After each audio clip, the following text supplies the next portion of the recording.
Bagaimanakah perasaan Anda bila ada orang yang batuk sembarangan di dekat Anda? Ilfeel. Marah. Biasa aja.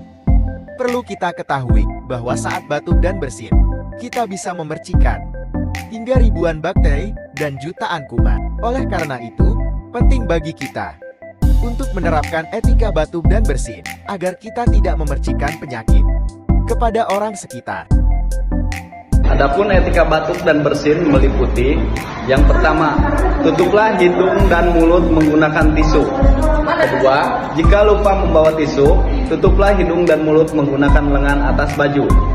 Ketiga, bila batuk kian berlanjut, gunakanlah masker. Keempat, tisu dan masker yang telah digunakan dibuang ke tempat sampah. Kelima, setelah melakukan etika batuk dan bersin, jangan lupa mencuci tangan baik menggunakan air mengalir maupun cairan berbasis alkohol. Selain melakukan etika batuk dan bersin, sebagai tindakan pencegahan, gunakan masker saat keluar rumah.